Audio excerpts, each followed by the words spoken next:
Hello viewers, and a warm welcome to the show.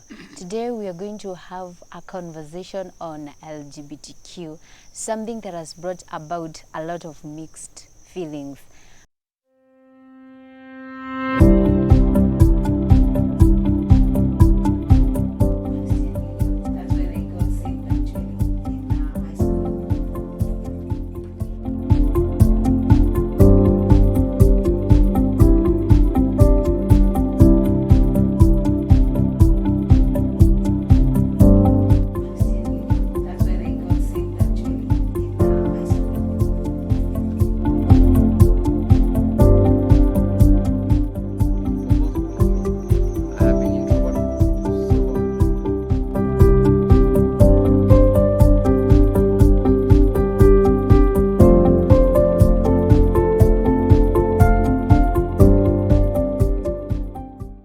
With me, our incredible guest that will be taking us through the same. Karibuni sana. Asante. Briefly introduce yourself. Let me start with you. My name is Brian Muredi, and thank you for having me in this show. I hope we shall share as much as God helps us. Thank you. My name is Bishop Ken Mwangi.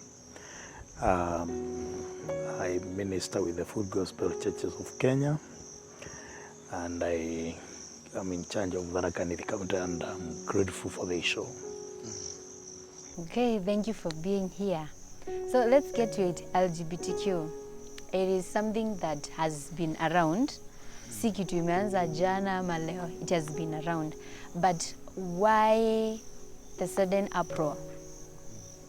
Thank you, Madam Lively. Now, LGBTQ is a movement. I'll call it a movement. And as you've said, it's an emotive movement that is led by the Western countries. That's my perception.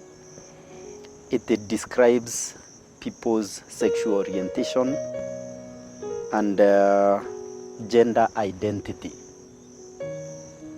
The reason why it has become so explosive, in my opinion, is because probably we are being pushed. Because when we talk about the identity, is how you feel about yourself. And it seems like there are people who would want us to feel the way they feel about themselves. They would want to define how we feel about ourselves and how we perceive ourselves sexually. And I want to believe that now that it's a global movement, it is being funded heavily, and therefore it is becoming a big discussion worldwide. Yeah. Yes. Okay. What do you think, Bishop Ken? I think this is a movement. LGBTQ is a movement that has been mutating, and it is an introduction. Seriously, it is an introduction, not an original thing from us. Maybe us meaning the African and also the church.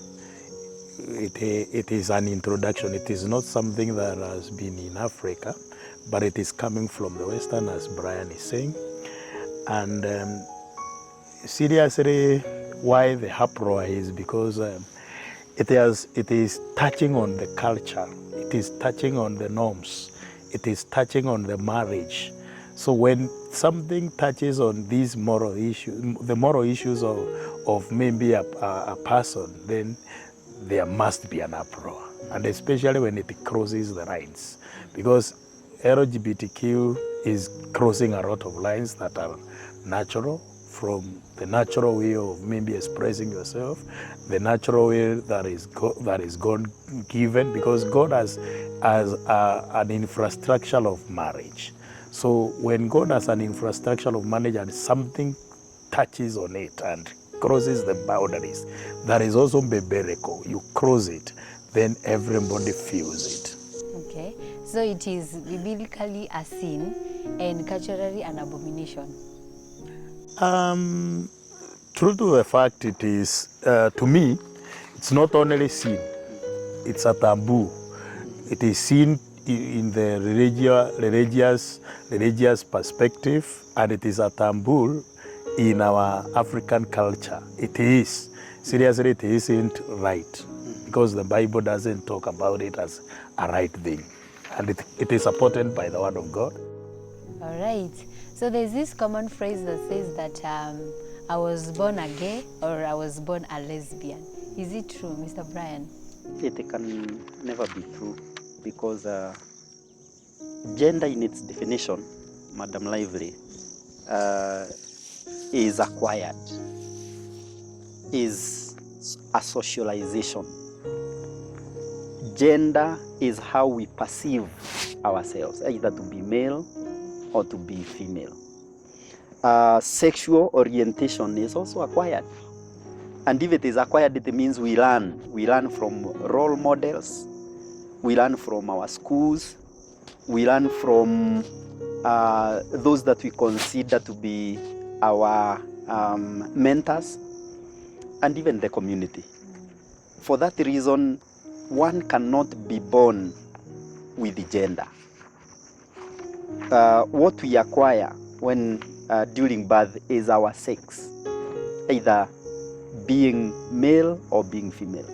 But the masculinity and the femininity of us and how we perceive ourselves is completely acquired.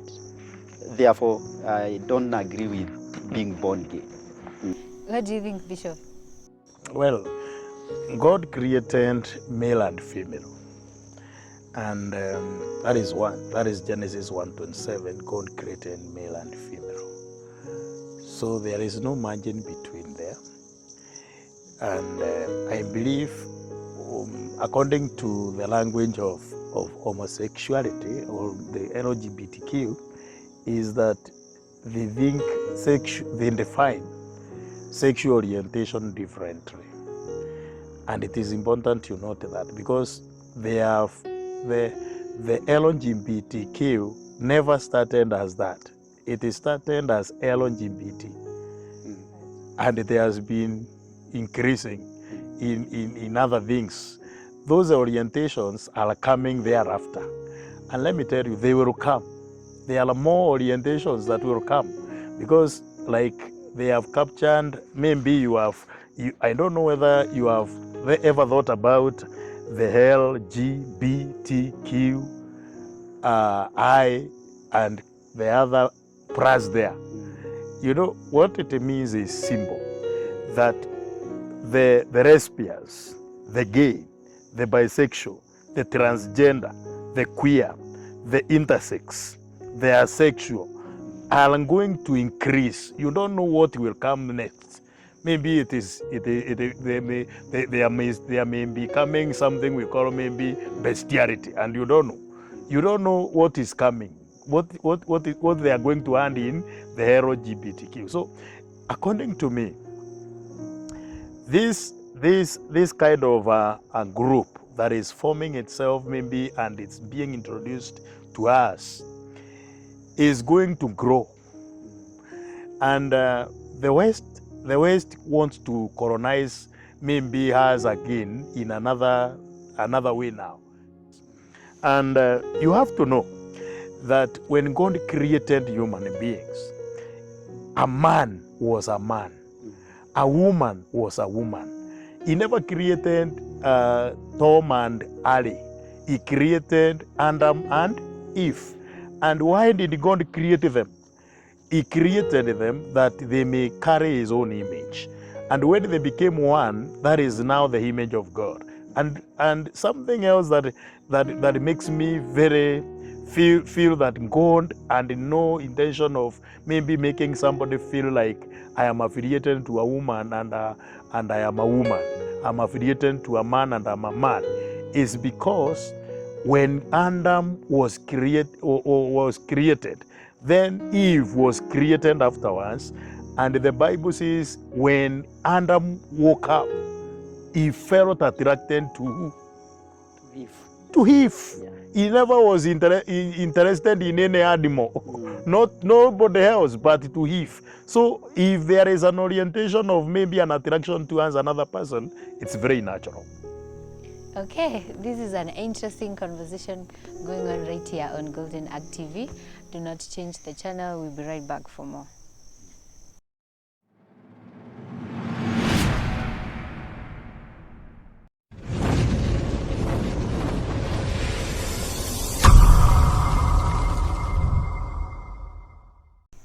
Welcome back. What are some of the causes of LGBTQ? Because you said there's nothing like being born a gay or being born a lesbian. So what are some of the causes? Okay. Can I start by saying some of these people just get it from other peers. Like it is very common right now in schools, because maybe you'll find in a school setup there are many students from various areas and from diverse communities, diverse ethnicities, and some are introduced to some of these things. So if you are already introduced to it, to introduce another person, and it, by the way, in the universities, like you go to the Western universities, they are funded. By the way, I was looking at it and I was seeing there is a funding that will just evangelize. It is like evangelism. They are recruiting more members for the same. So that way, you'll find that when you go to an institution that is maybe like a secondary school, at college, there are people that are there.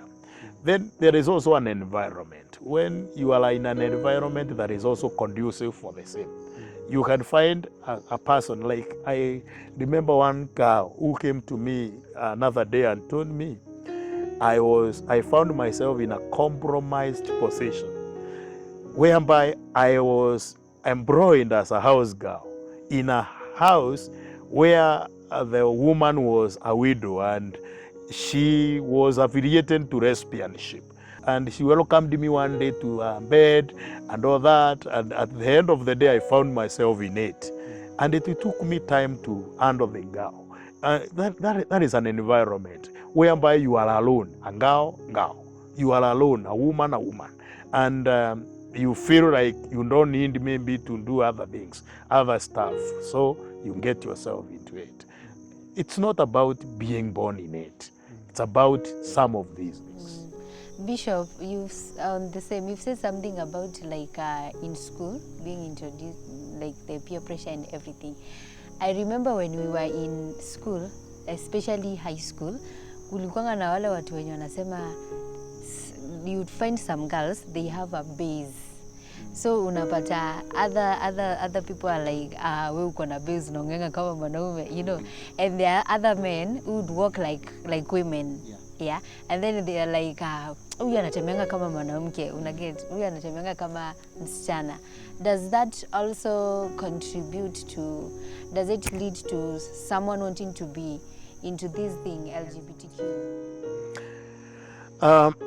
Sometimes yes, because one of the characteristics and maybe one of the things that you can note a person who is affiliated to maybe this grouping is the way they dress, the pitch.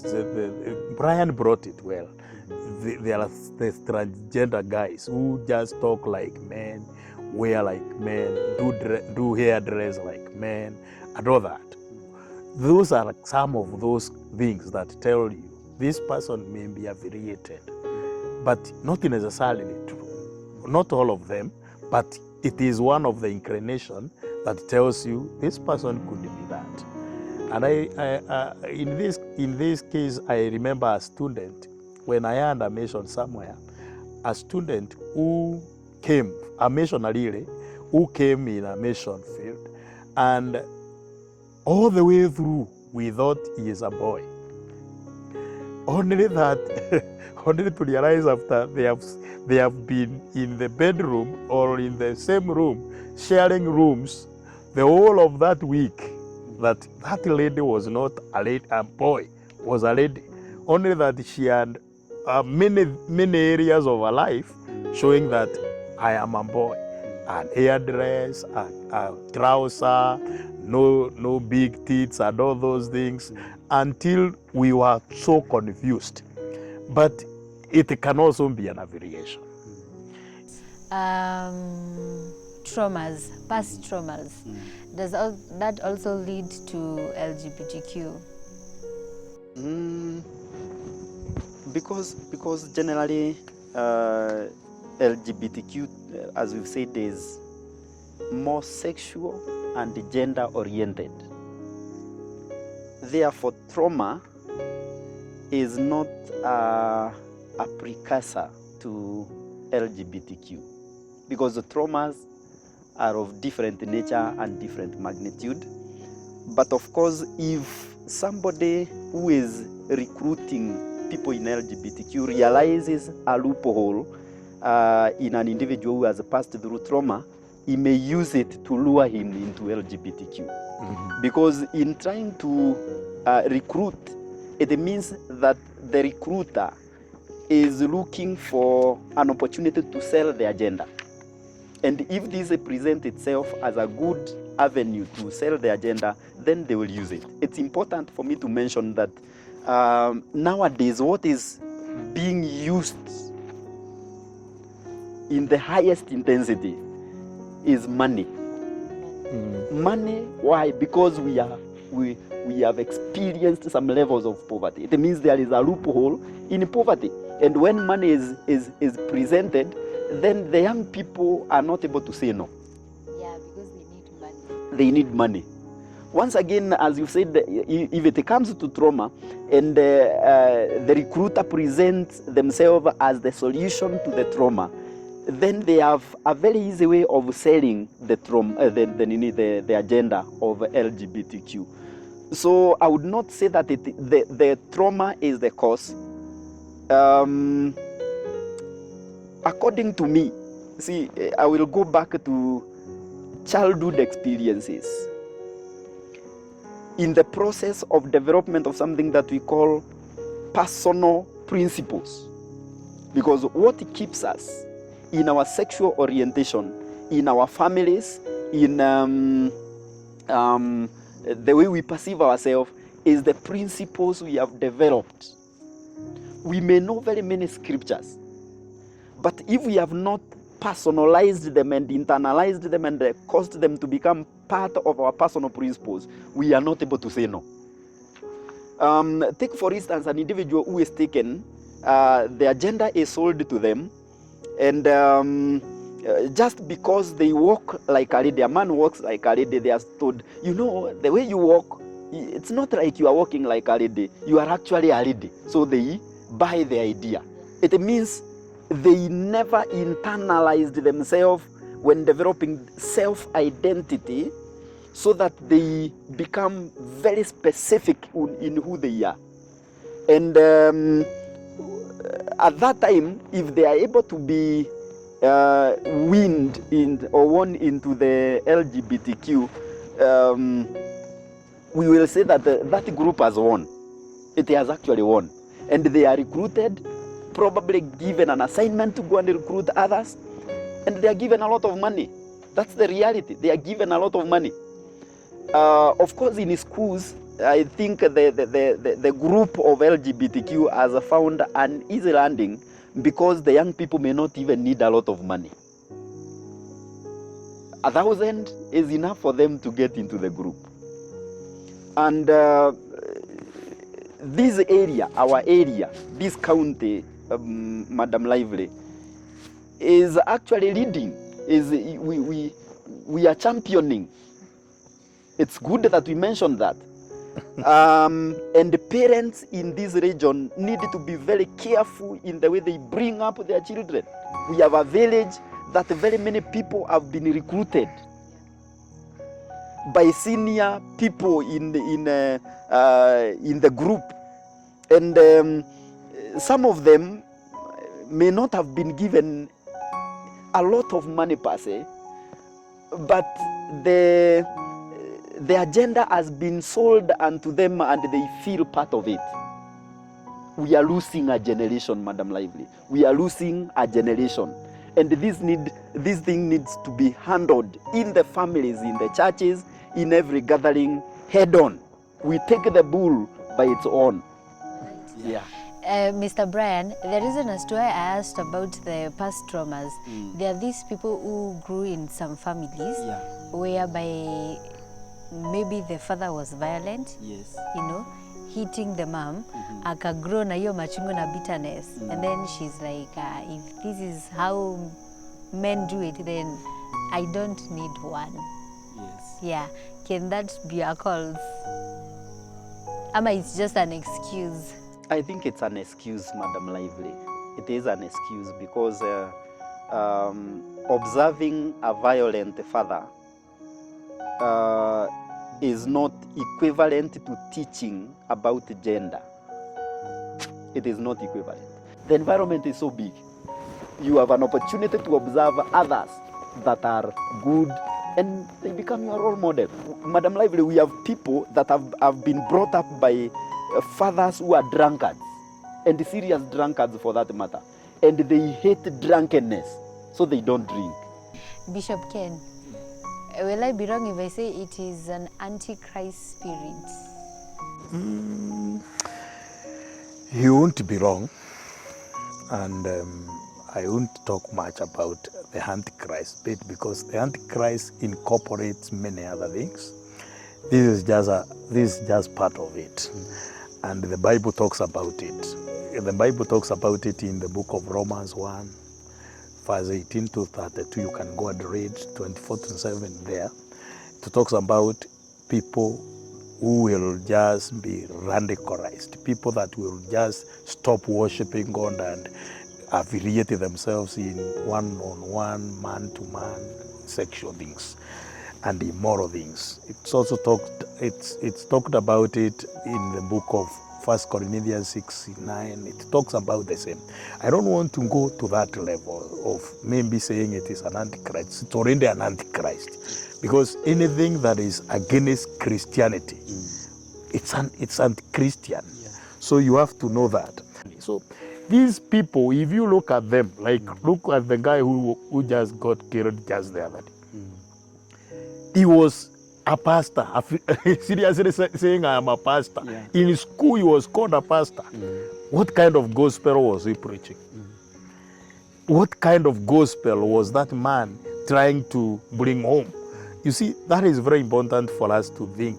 This man is spreading an antichrist kind of a thing. Yeah. Seriously, it's demon-backed. When God realized about Sodom and Gomorrah, he burnt it. If God was in support of it, he couldn't have destroyed Sodom and Gomorrah. Sure. But he's in the first instant of sodomy was realized in Sodom and Gomorrah. You can go and read that well if you want to go and read. It is written in the Bible, Genesis 19. It is there from verse 4 to 5. God was mad about it.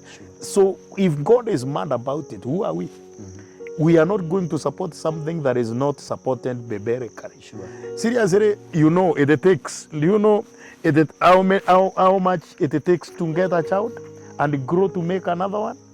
It takes only 22 years to bring a child to adulthood. Can a gay or a lesbian bear a child and bring that child up? By the way, let me ask you, what will happen after some time if the world is gay and lesbians? You know, the Western will have already colonized the African countries. Sure. How? Because it will bring it to a low productivity. And if there is no production of children and other things, even productivity of other resources are gone. So that is how it works. And you know, when you are introduced to this kind of a menace, it stops you from becoming somebody great tomorrow. Sure. Okay, an educative conversation going on. Do not change the channel. We'll be right back for more.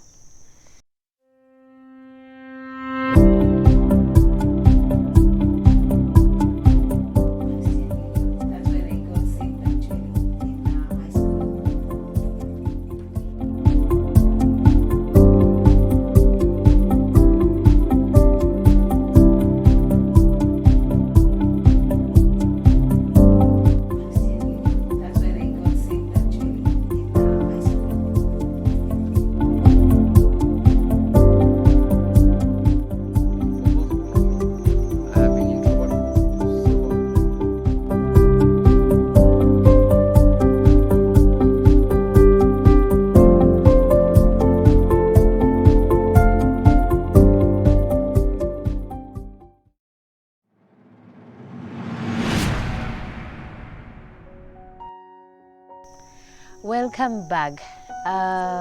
Bishop, what is the place of these people in the church? Because they are there. Well, I think the LGBTQ group is all over, not only in church. It's all over, it's in the community, it's in the church. They are there now to be preached to. They are already darkened in their spirits. They need the light. They need only to be told the truth. They need to hear the word of God. In the church, they will be there. Something that I have also realized is many of these things are a secret. You cannot see them. Nobody will come shouting that I am... Okay, the word they use in the LGBTQ is coming out. They use coming out. Coming out means just expressing you are gay. And by the way, they don't like being called homosexuals because they feel that you are insulting them, and they say homosexuality is outdated. They want gay, and that word gay, they use it for both women and men. Now, if they are in the church, you will never know until you know. And when you know, you need not to cast them out. They only need to be loved, preached to. And because, let me tell you, when I was growing up, my dad used to tell me something I also take very seriously. He used to tell me, there is your own life you can choose. And choices have consequences. Because they will be judged one day by God.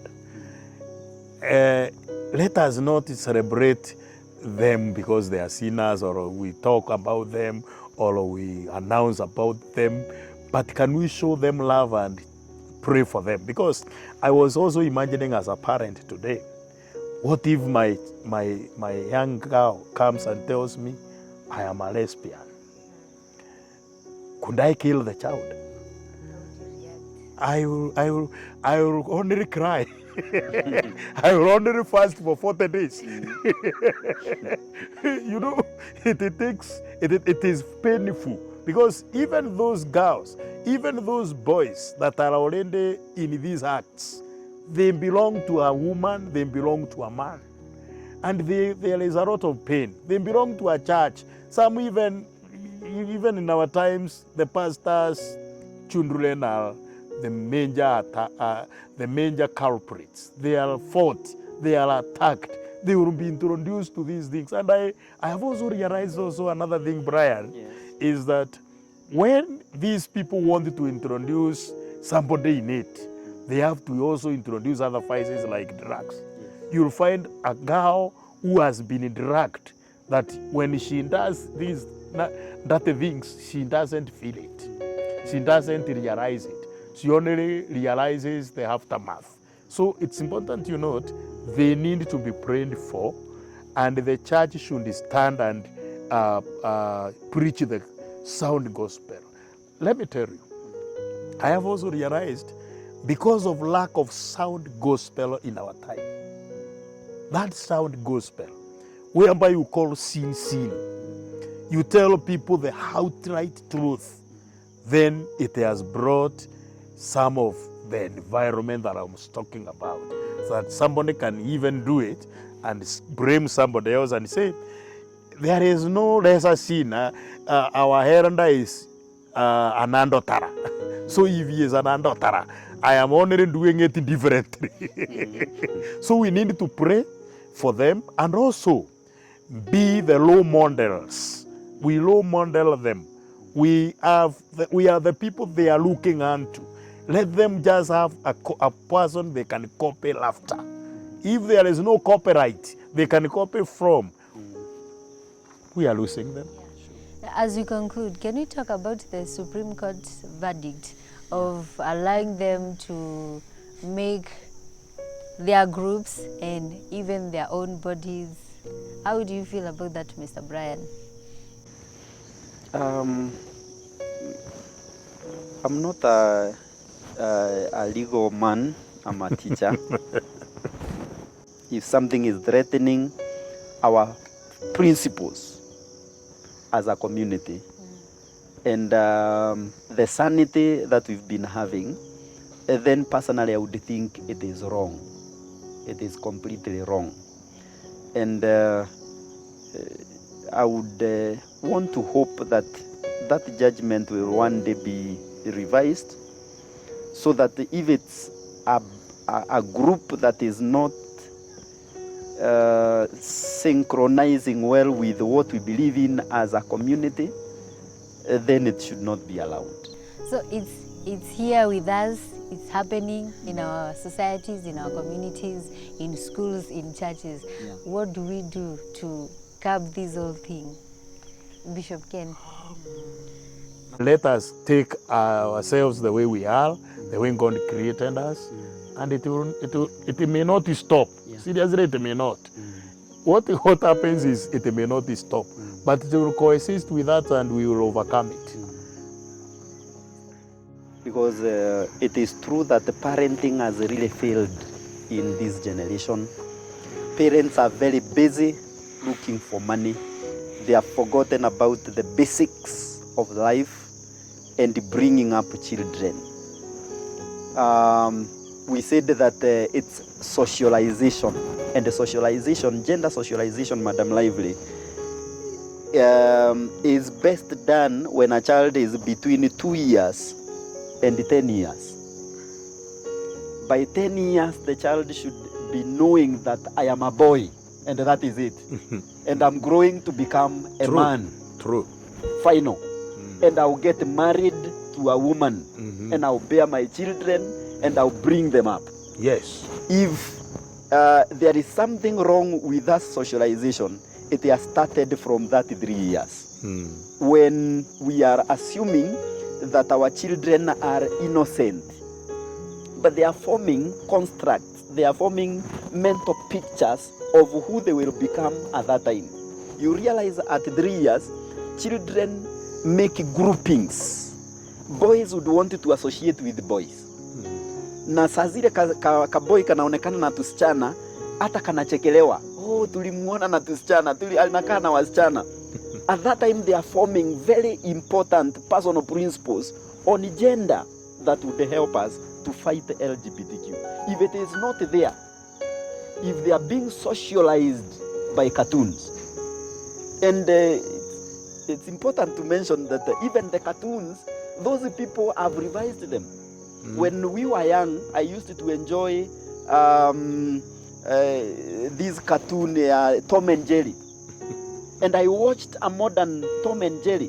And Tom this time is interested in another Tom who has come as an alien.